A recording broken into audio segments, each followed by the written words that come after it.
Warahmatullahi wabarakatuh. Alhamdulillah siang ini kita bisa berkumpul dan bertemu para ikhwan dan akhwat pengajian tawakal, yang mana pengajian tawakal ini sesungguhnya tujuannya dakwah ya, dakwah Islam yang dikemas dicari bertahun-tahun oleh almarhum Haji Permana Sastra Rogawa. Medianya itu masalah, prakteknya zikir kolbu dan problem solving. Nah, saya sendiri masuk itu karena masalah, mengenal tawakal ini karena masalah. Pada saat itu saya bekerja di salah satu perusahaan, kebetulan di bagian keuangan, kemudian diajak kolusi tidak mau. Saya dinonjolkan sampai ancaman pembunuhan. Dengan itu saya tidak ada ketenangan. Bingung kan? Ya nanti kalau tahu-tahu di jalanan ditusuk dari belakang gimana? Nggak bisa bela gitu. Akhirnya saya mau pinjem tempat oleh ada salah satu di grup saya kasir, ditunjukin, oh di situ ada pengajian, kalau kamu mau puasa itu cocok gitu. Terus datanglah ke pengajian tawakal, masih di Rawa Bambu, dekatnya rumahnya Pak Jawahir. Kemudian situ udah pindah ke Jalan Melati, saya datang ke sana ngisi formulir, kemudian ke aula diterangkanlah oleh pembina di sana tawakal, kemudian diajak zikir. Ya, kalau tawakal ayatnya ya udah gacoannya kan Al-Baqarah 155. Akan aku uji kamu sedikit ketakutan, kekurangan harta, kekurangan jiwa, kekurangan buah-buahan. Sampaikanlah berita gembira kepada orang-orang yang sabar, yaitu orang-orang yang apabila ditimpa musibah mengembalikan masalah tadi kepada Allah. Innalillahi wa inna ilaihi raji'un. Kalau bisa mengembalikan, akan mendapatkan rahmat dan petunjuk. Ayat 157-nya demikian. Nah, teknis pelaksanaannya pengembalian itu zikir jiwa. Zikir jiwa landasannya ayat surat 7 ayat 205. Fadzkurofa fi nafsika tadaruan fakhifatan minal dari wal gudwi minal khofilin. Sebutlah nama Tuhanmu dalam hatimu dengan rasa rendah diri dan takut, tinggalkanlah orang-orang yang lalai. Sehingga kemudian disambung lagi juga surat An-Nisa ayat 103. Setelah kamu sholat, laksanakanlah zikir, ingat Allah lah kamu sambil berdiri, sambil duduk, dan sambil berbaring. Nah, itu yang dikenal di pengajian tawakal adalah ayat-ayat fundamental. Nah, kemudian setelah itu dipraktekkan zikir, sila, duduk, mata pejamkan, lidah tampilkan ke langit-langit, disebut Allah, suruh nyebut Allah, Allah, Allah, Allah. Nah, hari pertama belum nyambung, hari kedua, hari ketiga itu baru nyambung. Tergetar hati saya, tahu-tahu tangan saya bergerak, nampak dada, nampak mulut. Nah, habis kurang lebih 1 jam atau 30 menit lah barangkali waktu itu, rasanya tenang. Ada ketenangan dalam hati tadi. Yang di dalam ayatnya surat Ar-Ra'd 28, ala bidzikrillah tatmainu qulubuhum. Jadi nyata bahwa Al-Qur'an itu benar. Kalau zikirnya belum benar ya nggak tenang. Nah, ini kan perlu proses masing-masing, kondisinya perlu proses. Kadang-kadang orang yang ngerti agama juga karena akalnya kuat, dikirnya juga bertahap, belum langsung ngenolkan. Tadi kalau bahasa sekarang mungkin ngenolkan itu agak sulit, perlu latihan juga kan gitu. Perlu latihan untuk menghidupkan hati dengan asma-asma Allah itu sendiri.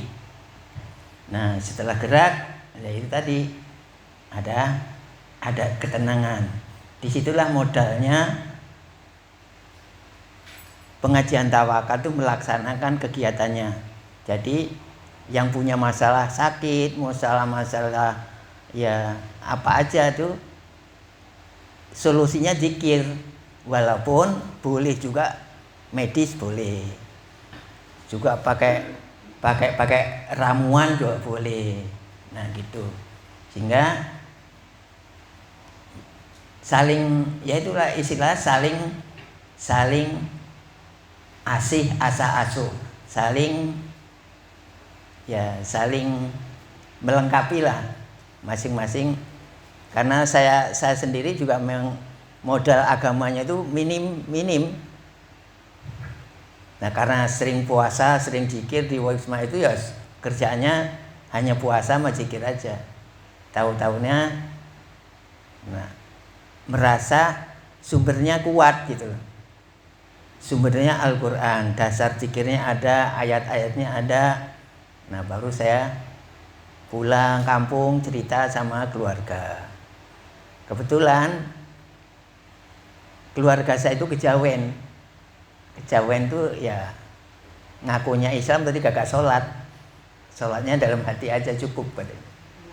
Ya. Nah, lama-lama dengan zikir tadi orang tua saya mau sholat, keluarga saya mau sholat. Itu yang mulai bapak saya. Bapak saya setelah saya ngomong gitu berargumentasi ya. Akhirnya di Malang itu ada namanya Pak Kiai Haji Mukti. Kita ajak ke sana. Kebetulan sudah mengenal tawakal juga. Nah, kemudian dibilang, Bapak itu kalau punya baju, ya baju yang lama taruh dulu, walaupun baju Bapak bagus. Anaknya ada baju baru, ya dicoba dulu.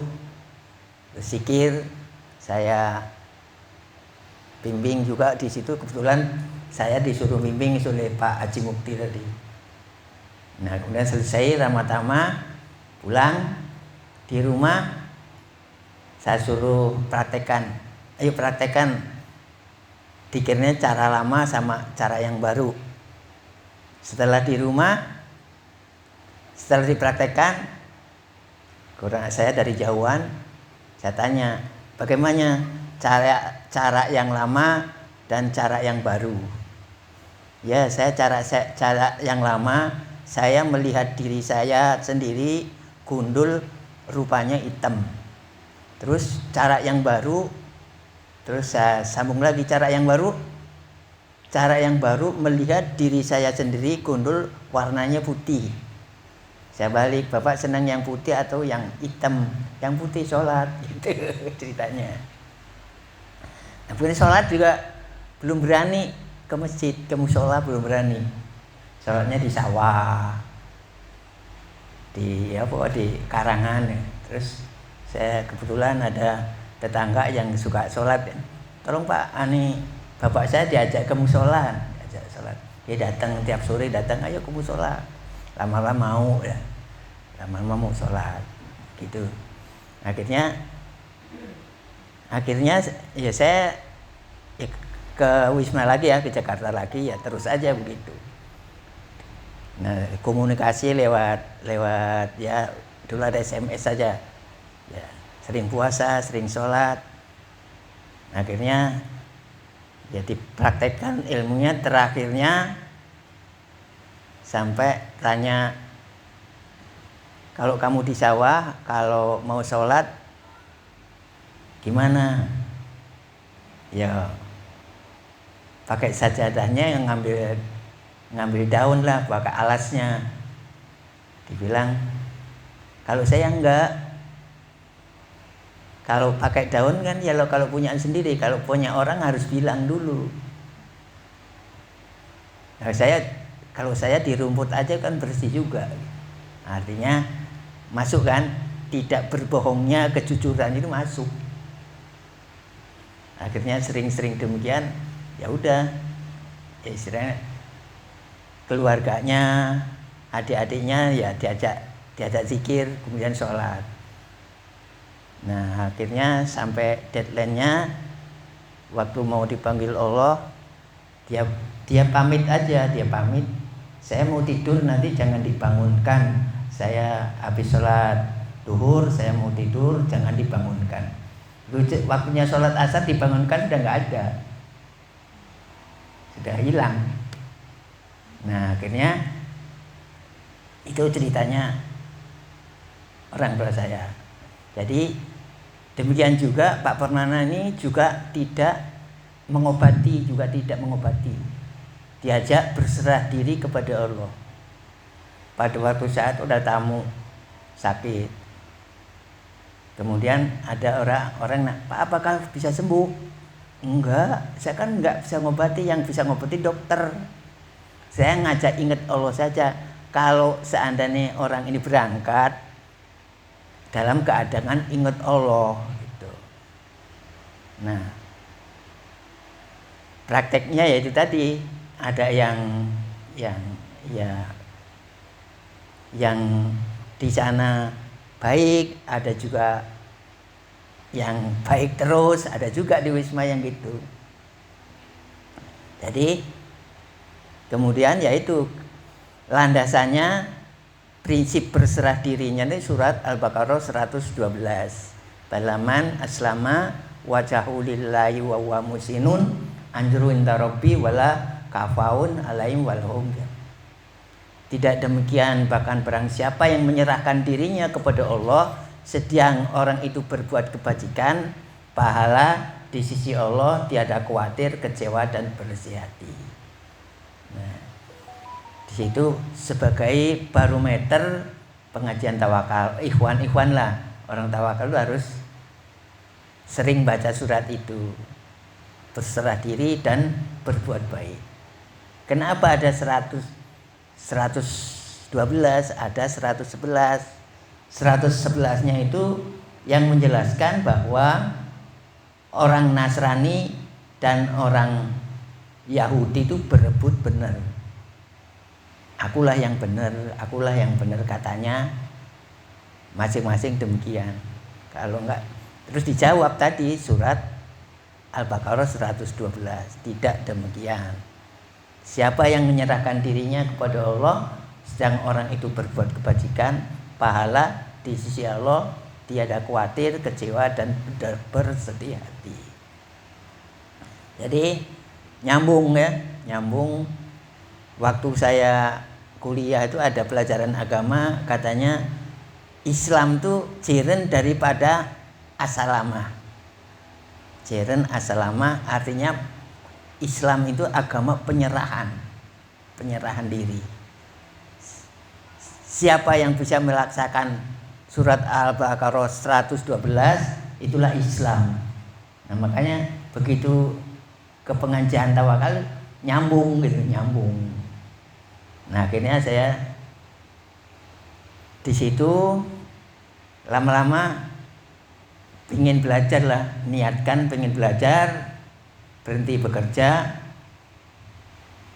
Saya terakhir di AIA ya, Asuransi Indonesia Mitra Baru tuh, di kantornya di Slipi nggak salah, Slipi waktu itu. Terus saya berhenti, ya udah pikir-pikir kayak kursus accounting misalkan dia 6 bulan selesai. Nah, belajar paling-paling 6 bulan nanti kerja lagi. Terusan enggak, kerjaan juga enggak dapat, akhirnya di Wisma terus sampai sekarang gitu. Nah, akhirnya saya karena di situ ini banyak zikir, banyak puasa, Pak Permana ini dibantu oleh Pak Tarja, Pak Oco, Pak Ojo, ada Pak Mahfud, ada juga sama KKN, Pak Tirta Laksana, Pak Eli, Pak Tirta juga ke Surabaya, sampai ke Bali. Demikian Pak Eli juga sering ke Surabaya. Sehingga saya banyak di Wisma lah. Di Wisma ya apa nanganin yang bantu, namanya dulu itu istilahnya KKN, kuliah kerja nyata, yang bantu-bantu para pembina nanganin tamu-tamu yang datang itu. Nah kemudian karena zikir, banyak zikir, kegiatan di Wisma Pak Permana itu setelah sholat subuh dikirkan semua yang ada, pembina yang ada juga, yang nginep-nginep, yang belajar nginep didikirkan, diajak zikir setelah sholat subuh. Kemudian ada yang dibagai untuk mendoakan yang sakit, misalkan aja Pak Ocok si A, Pak Tarjab si B, ada si Pak Mahfud si D, atau yang nginep di situ ditangani. Demikian juga orang-orang yang belajar, yang KKN tadi dibagai juga setiap selesai sholat subuh. Kemudian ya istirahat masing-masing. Kemudian jam 9 sudah mulai siap di Wisma. Habis sholat, biasanya sholat duha, terus zikir ya, zikir, ada tamu dilayanin, demikian. Sehingga pada suatu saat itu saya senior nggak ada, saya disuruh ada tamu nginep, tamu yang dalam keadaan koma ya di rumahnya. Kemudian saya suruh berangkat oleh Pak Permana.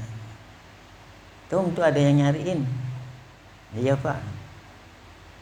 Diajak ke rumah, berangkat. Saya tanya, belum pernah nanganin orang gitu.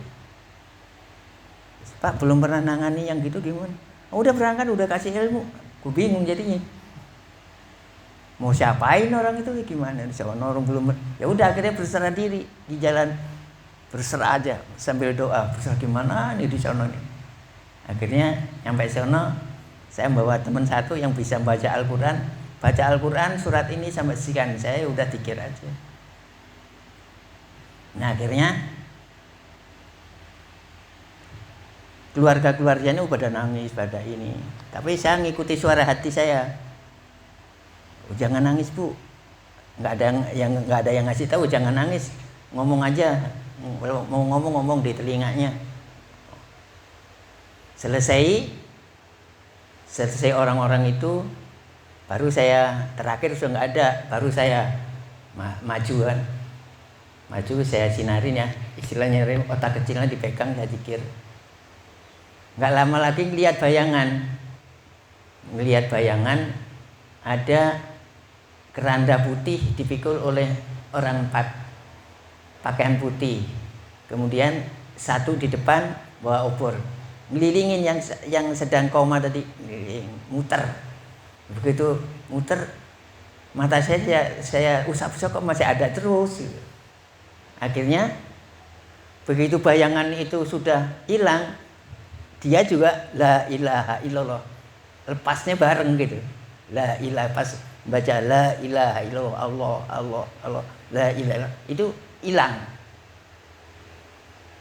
Bayangan hilang ya pas bareng dia ngucap la ilaha illallah tadi. Nah, setelah itu sering kalau ada orang-orang sakit saya diedukasi gitu. Ya rasanya. Nah, kemudian terus singkat ceritanya 26 Agustus 86 sesepuh dipanggil Allah. Kemudian bikin di Wijaya 158 Bayoran. Kemudian pindah lagi ke Musyawarah, pindah lagi ke Kafi. Nah, dalam pindah ke Kafi saya pulang kampung lah. Nah, saya pulang kampung, tahu-tahunya diajak kerja Pak Samsi di sono. 96 balik lagi ke sini. Nah, sampai ya kemudian di 96 ada saresian namanya di Hotel Kemang tentang tawakal.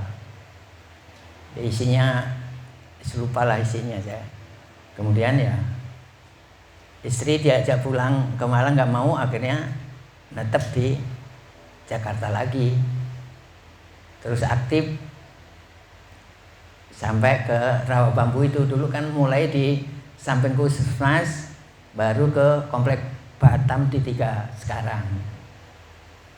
Nah, saya rasa demikian